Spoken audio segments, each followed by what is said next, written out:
Generator. What's up, everybody? Welcome to the Loud Spot. I'm your host, Sebastian Cosby, right out of Oklahoma City. Today we got the Soviet Machines, Mr. Jack. What's up, man? Hey, how's it going? Thanks for having me. Absolutely. And Sam McIntosh. What's up, Sam? What's up? I'm laughing because we were watching him. We were watching him. Jack rock out to the intro song. Dude, it's pretty sick, man. It's pretty sick. We're excited about it. I liked it. Thanks, man. Got me So pumped up. the Soviet Machines, you guys have been, I guess you guys originally formed in high school, right? Yes, in 2006. Okay. My junior year.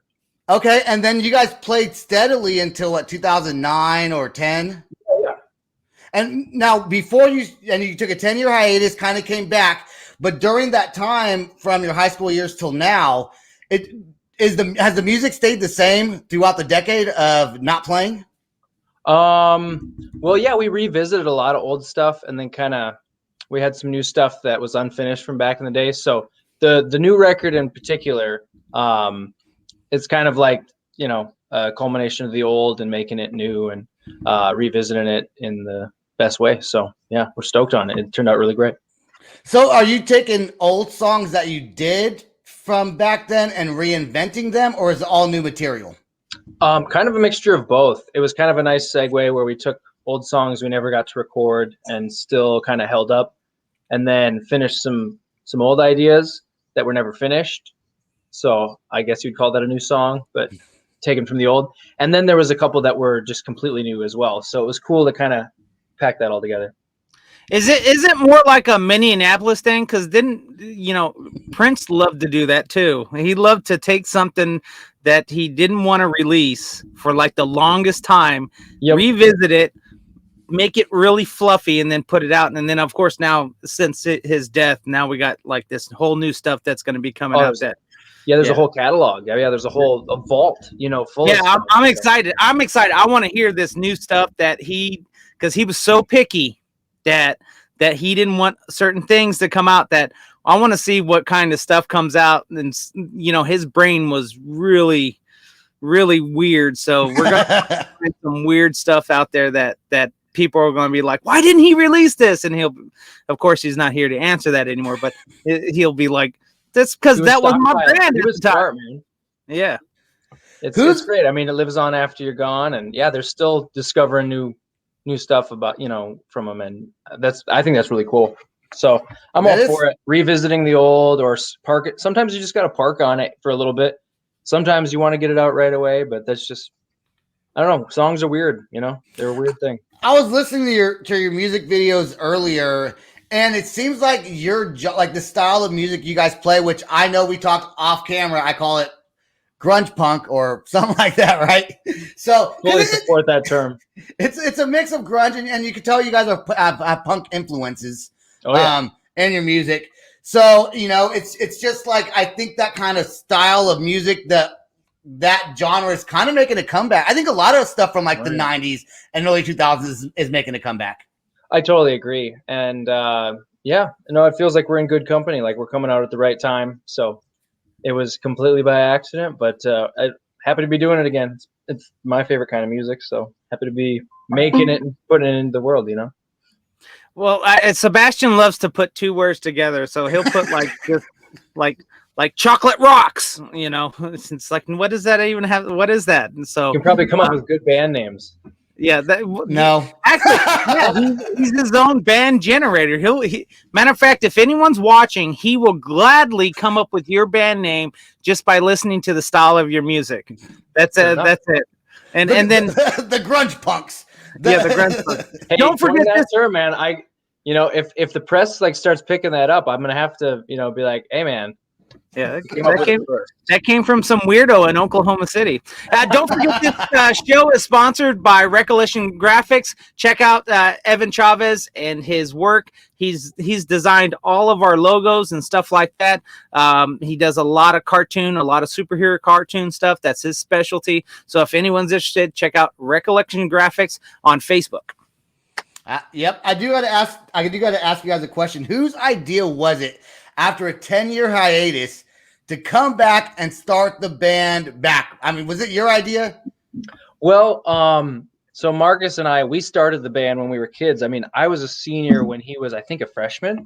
So we had met, and kind of the band was, we were the basis of it, and then we kind of had people kind of come in and out. And so him and I had kind of stayed in touch over the years, and we were always kind of like fans of each other's bands. And, we were always like, oh, we should do it again sometime. And it just kind of never really happened, And which I was watching an interview with the Raconteurs last year, and they were like, Jack White, why'd you take so long to get the Raconteurs back? You made such good music. And they're like, we didn't think it was going to take 10 years, we just didn't, you don't know, and the timing was right. COVID happened, and we were kind of in like a lull period, and we kind of run into each other more frequently, and we're kind of sharing stuff like, oh, we should do something. And then, I think Marcus had shared a few things with me. I shared some tunes with him that I was working on. I was just like, this has that old school Soviet Machines vibe. So we went from there.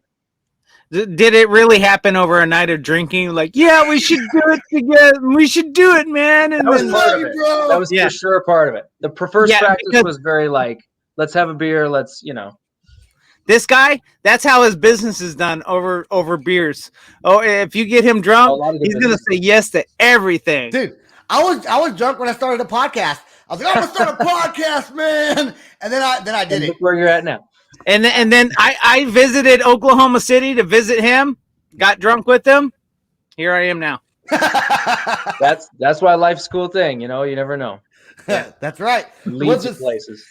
Was the Soviet Machines always a 3-piece band? Yes. More often than not, yes. That was always the goal. I mean, there were times when we tried to have another guitar player or whatnot. But yeah, I think it just always seemed to make sense as 3 people. Yeah, and when Sam first said we got the Soviet Machines on, legitly I was like, are they Russian? Are they Russian? And then you're not Russian at all. I did read how you guys got your name. Wasn't it from like a history class or something like that? You just liked the name from a textbook or something? Yeah, we were scrambling for band names. Our first band name was Tourette's. Wouldn't work this day and age. Right, My first band name was the Heroin Daddy, so. Yeah. Oh, yeah, we just tried to make each other laugh. It was all kind of like a funny punk rock joke. I mean, that was when the band started. It was supposed to be for fun and love of just having fun and being a kid. And so we try to keep that energy going, I think, which is why people still respond to it. But yeah, we just wrote down a list of names, and that one got circled, like, okay with that. And it made no sense, but people just liked it and were intrigued by it and are. So, yeah, sorry, everybody. There's no big meaning behind it. No, I know, but I bet there's some has there ever been any controversy? Like people complaining about why you start your name the Soviet Machines? I think it's like the ultimate punk rock thing to do, Absolutely. But I'm just joking. My name was not the Heroin Daddies. But thanks for fake thanks for fake laughing. I appreciate it. Yeah, it was the hairy testicles. It was the hairy testicles. That's what it was. I couldn't remember. Thanks, Sam, for reminding me about the hairy testicle band I started. Turd Ferguson, and the hairy testicles. That's what it was. That's what it was. I'm gonna get that band back together. No. That one or Oscar and the Birdman. Don't. It is Oscar the Birdman. That is the band I am in. All right, let's play the first song from the Soviet Machines. This is your newest song that came out in January, right? Yes. Okay, let's play this song and let's talk about the video, where you shot it, who produced it, all that good jazz. Right. So, Sam, you want to get that going? Here we go. Rock and roll. Okay.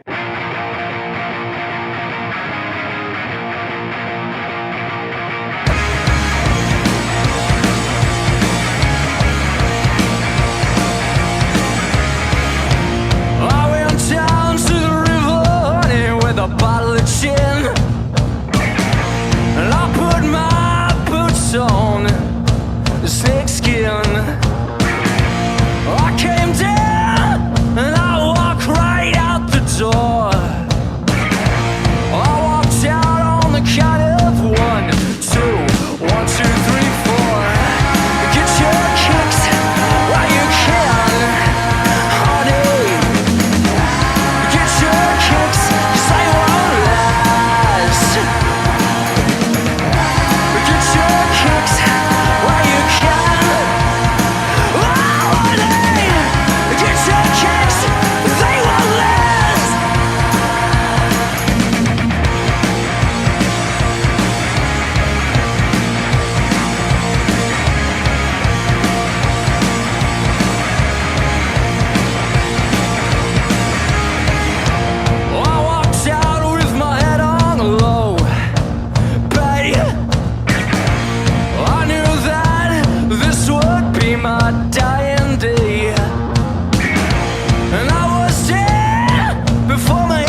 DC Jam Records. Oh yeah. That- whose idea was that? Super, super cool song, man. Whose idea was that to take the live footage of you recording in the studio and make that a part of the actual music video for the song? It was totally out of necessity because we needed a video. So we just took our cell I was phone gonna let him know, Sebastian. The way it works is that was a spur of the moment. We took all this B-roll stuff. Let's put it together. Music video. We needed a video. I don't know how hard it is to put stuff like that together to sync it up. It's not hard at all. No, I don't know. Is my strong suit. I've been doing it since I was a kid. So Oh. editing is my strong point. I'm an okay photographer, videographer, but I can edit like a mofo. Dude, I feel like that style of music, I feel like grunge punk is No, big. That's Huh? called rockabilly. Yeah, Rockabilly that's- punk. I'll That's That's rock not and roll. rockabilly. That's rock and roll, baby. No. It is rock and roll. Don't argue with me. It's rock and roll. I At feel the like end of the day, it's rock and roll. there you go. I feel like that kind of style of music is that really big in like the Minneapolis area? Well, yes. I think the glory days for that type of music was like, I mean, bands like Husker Du and The Replacements, Soul Asylum, and Prince, and that kind of like it all kind of started in like the early '80s.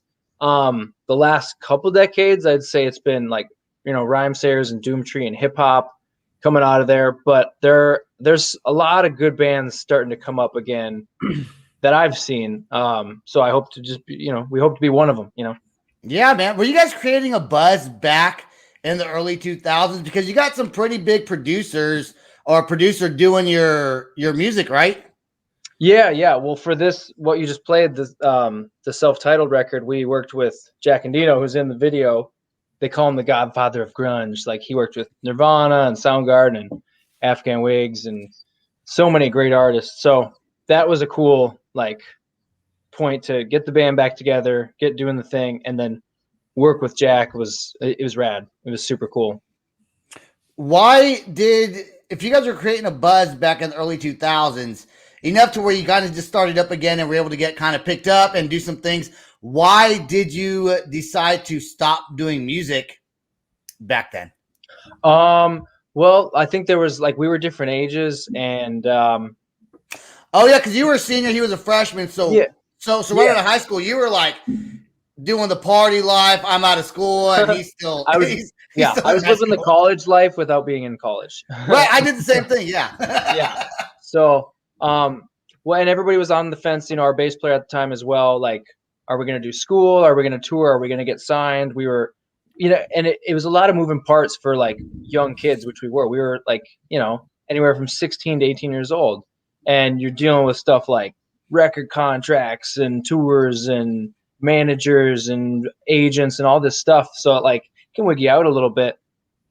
So I think when we took a break, nobody thought it was just going to take that long, but right. we had life, we had college, we had other bands, we had, all of us kind of did our thing for a bit, but we had no plan to wait this long, but it just happened at the right time because we made a good record. So now we're there. Yeah, but wouldn't you also agree that it just sometimes when you have something, because the money's still the same, ain't getting paid anything. Yeah. Not get at out a certain level, yeah. Yeah. So, and I think it just comes with you as you grow, you can start your family, get your family rooted down so you can get that out of your system. Most bands these days, their 30s is when they start to pick it up and get things going. I'm in it's my nice 40s. to hear you say that, because I'll be 32 next month. Yep. And I've had my ups and downs in the industry, and I'm just stoked, that the band's back and we're having some success that we didn't think would ever happen. So, we're going to You're keep going. so successful, you're on the loud spot. Yeah, we made it. The promised land. The promised land. All bands get their start here, trust me. You're going to get about 10,000 followers tomorrow from being on Rock here. and roll. Wait, we don't even have 10,000 followers. Sebastian, where's you getting these 10,000 followers? I'm banking on his band to make Oh, us got it. bigger. Oh, yeah, okay. Me too, buddy. No, it's true though. I've been doing this for only 7 months, but I've noticed a lot of the bands that are on, they're not like when I was in high school. It felt like all the bands that were getting big were just out of high school. Right. Like I saw Papa Roach get big from my hometown, and they were probably just 6 years older than I was. So in the early 20s, and they were making it big, and like bands like Alien Ant Farm. And I feel like now it's the more seasoned musicians. And I wonder if that has to do with managers tired of dealing with fucking young ass kids who don't get their shit together. Yep. And then they want getting families, and then they can't do shit, and then they just put all this money into it. So yeah.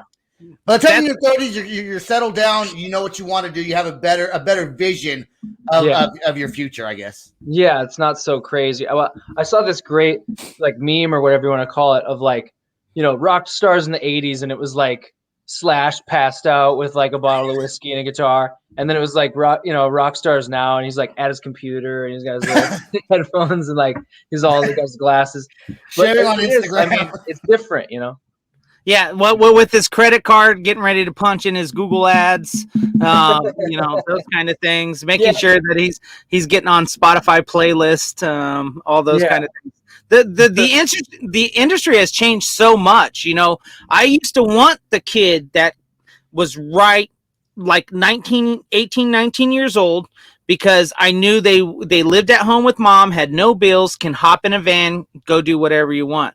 Yep. I am starting to transition more to the older the older crowd, because they have the money, and you need the money to kind of pay. To pay for the Google ads. They're not going to go party the first night of the tour and ruin the rest of the tour. So I've even changed as a manager, watching who I pick up and stuff like that. There's certain questions I look for. There's certain red flags I look for.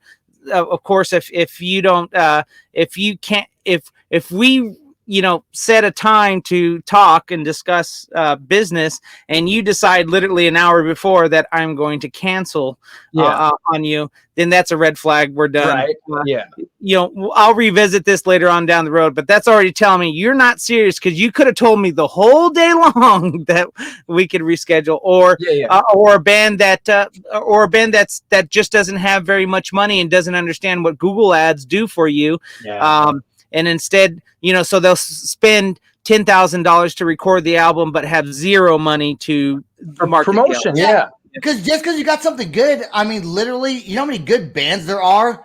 Like, you got to get it out there. That's I what didn't know.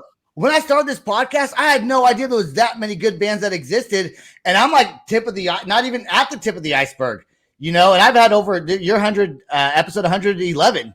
And there's just so many good bands out there. It's crazy. But I think the older bands do take it more seriously. They have more money to spend on it. And the ones that want to be serious and can tour, they will tour. So I think, like I said, when I first started the podcast with you, you're not only is your genre of music kind of coming back to the younger kids, but at the same time, you're at an age now where you can put some money into it, take it seriously, and see where the next chapter takes you. And that's been our whole focus this whole time is, what do we learn, and how far can we take it? And it's surprising. It's great. Absolutely, man. Let's play your next song, 2 Shots in the Back of the Head. All right. Pow, pow!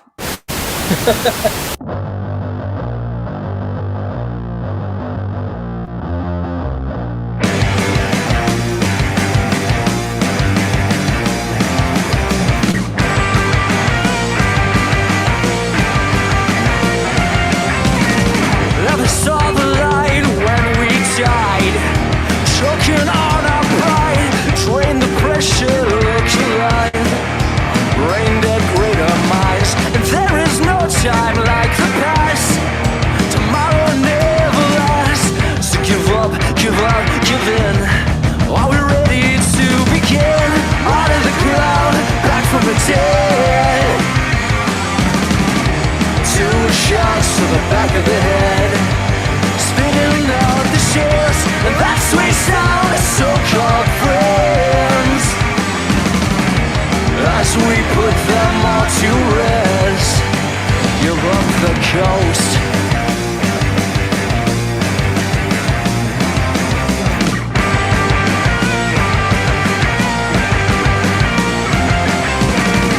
It's been too long subversing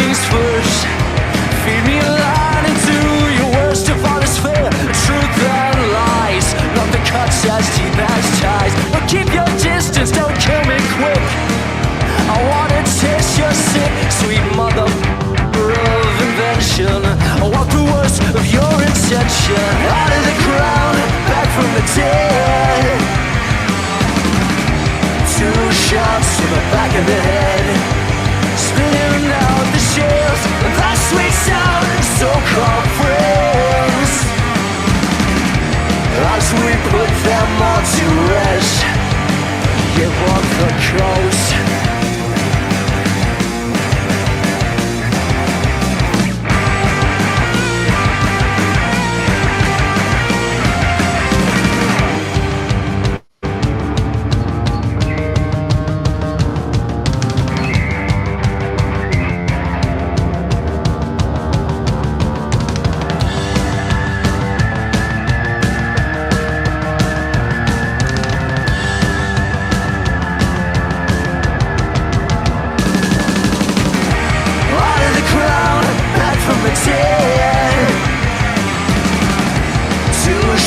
To the back of the head, spinning out the shells, that sweet sound, so-called friends.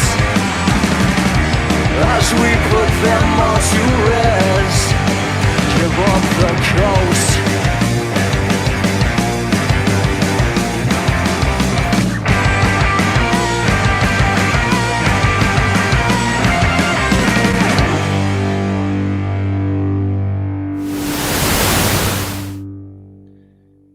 Dude, so sick, man. Yeah. You know why I like that song? I'm going to tell you why I like that song. That is, from the 2 songs I've heard, by far, I love that song. And I'll tell you why.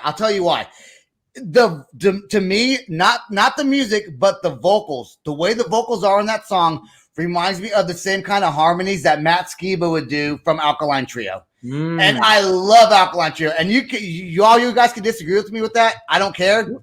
That song sounds fucking good, dude. I like the way you sing. I think it does I think it sounds like Matt Skiba a little bit in some of the Alkaline Trio songs. Sam always disagrees with me. It sounds like Nirvana. It sounds like Nirvana to me. It sounds like a Nirvana and Alkaline I Trio watched his mannerisms. His mannerisms were the same.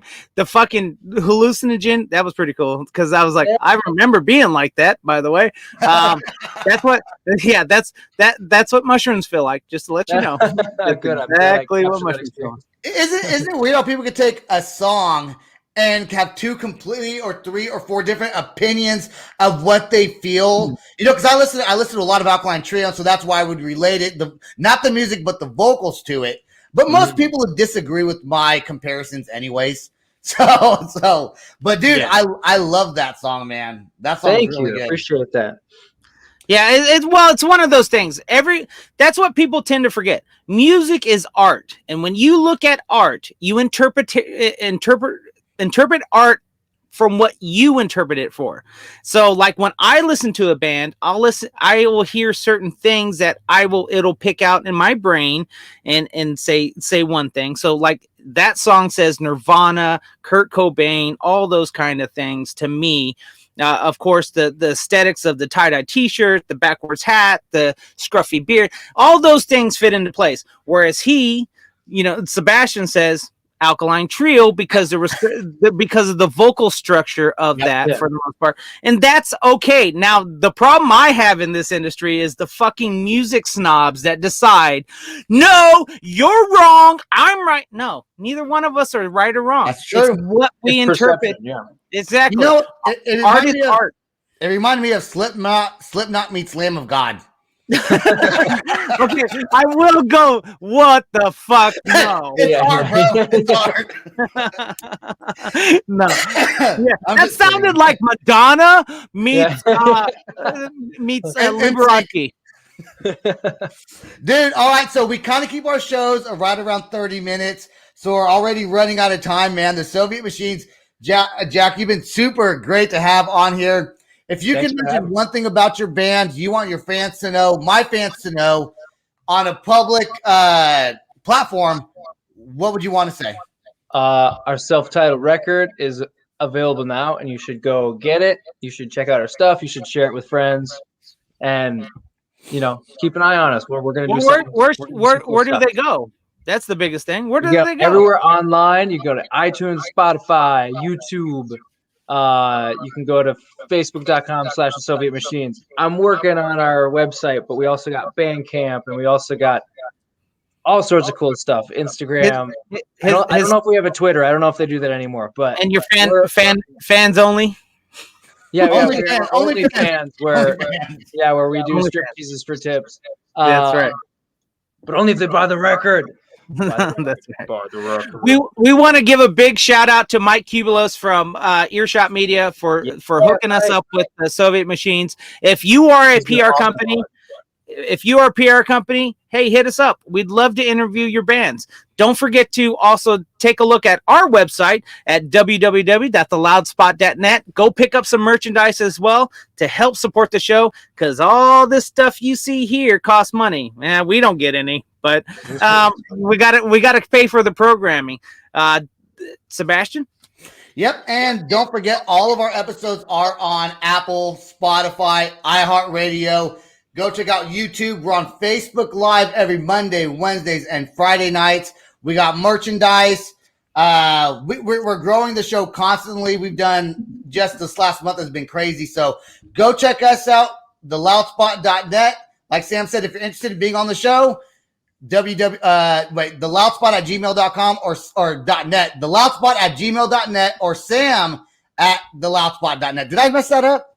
Yeah, something like that. Just email me, sam@theloudspot.net. Don't worry about him. Don't worry about him.